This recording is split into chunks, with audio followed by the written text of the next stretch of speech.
Loan Tech. They're going to help you with your online leads. If you're not doing online leads, what the heck are you doing? Make sure you check them out. Loan Tech, right here, down below, over there. Capiche? On with the show.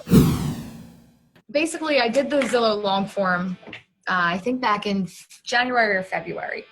And I funded my account for the first funding amount, which was between $900 and $1,000. The leads were pretty decent. You know, I was able to get in touch with them. It's not like I was cold calling these people. They actually went onto the Zillow website and filled out, you know, this information, and they answered these questions. So they knew that someone was going to be contacting them. I told you it was a one-to-one match, which was a plus compared to any of the other programs that I looked at. Okay.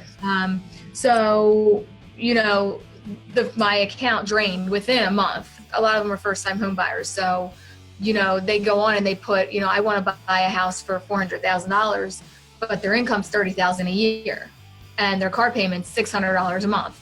So right there, you know, so there was a lot of people I had to break reality to. Nothing to say that they won't contact me down the road, but at the time, you know, it's kind of a dead lead.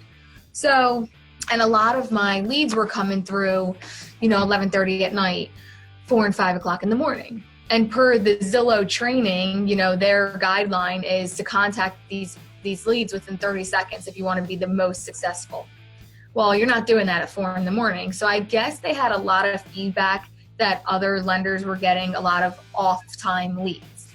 So I got an email that they were going to discount the off-time leads by 35%. So I was like, oh, you know, let me try this one more time, you know, because a lot of my leads were off time. So, you know, my funds will probably last a lot longer than they did before. So I replenished the account again with 500. The leads start coming through. And I'm noticing, like, I have a lead for a $220,000 purchase price. That's $33. And then that's considered off time. It was at, you know, 8 o'clock at night. And then I have another lead at about 4:30 in the morning for a $160,000 purchase price, but it's also costing me $33. So they're both considered off-time leads. Well, if they're both being discounted 35%, how are they the same price?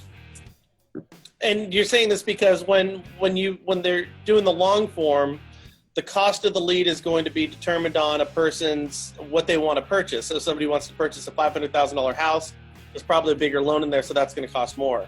Yeah.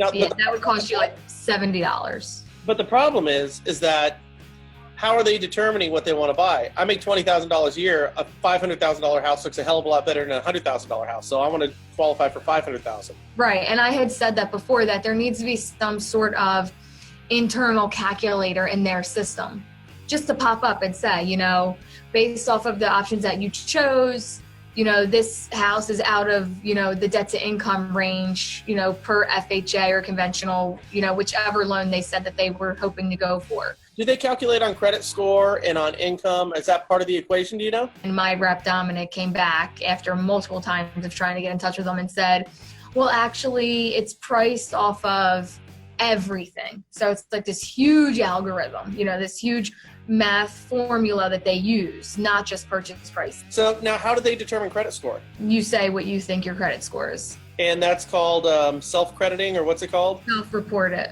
Self-reporting? Mm-hmm. Okay, so now you spent $900 to $1,000 for your first installment, $500 for your second installment. So you're $1,400 to $1,500 in. How many total leads did you get? Around 40. I could count and give you an exact answer. I just don't have them all in front of me right now. But I printed them all out because after my first account ran dry and I didn't replenish it right away, I logged into Zillow and noticed they were all gone. Your leads were gone? Yeah, so thank God I print them out just because I like to have them in front of me.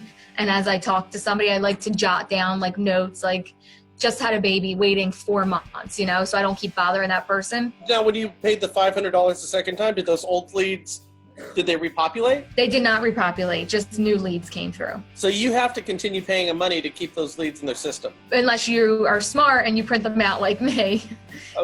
Okay, so now you got 40, 45 leads. You got through to everybody, though? I would say I had a 50% connection rate.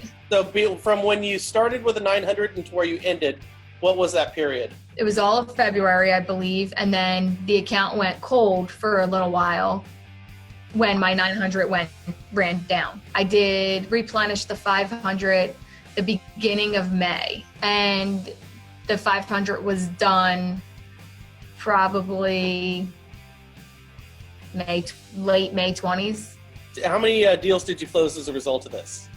None. I would have closed one, but left her with my old company. Honest evaluation, was it a good experience? Was it a bad experience? Is it something that you would recommend or do again? I definitely feel like I would recommend it to people based off of, good connect. I feel like it's a good connection rate. This is just going based off of other lead systems that I've looked into. They had bad reviews. People say you couldn't even get anybody on the phone. So I thought, well, these leads coming in are decent leads, They might not be able to close right now, but at least I'm able to have some sort of a conversation with them. I thought that was a good program, but after really just the math doesn't add up. And that's fine if they never said that they were going to discount them, but it's because they said they were, and to me, it doesn't appear that they are. So your concern is more so that it's the fact that you thought you were going to get a 30% discount that you didn't get. As far as the $1,500 goes, over that month and a half that you were doing this, you think that was a reasonable amount of money to spend for the quality of leads that you got? It seemed successful considering that I was able to at least get these people on the phone, versus other lead systems that people said they couldn't even get anybody on the phone. But I don't have anything to compare this to. So it's kind of like just my first experience as far as a lead generation program goes.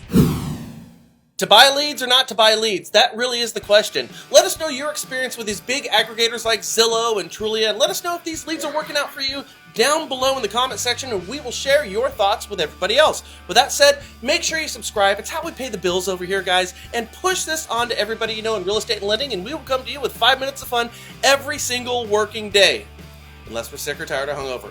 With that said, have a great day. Bye.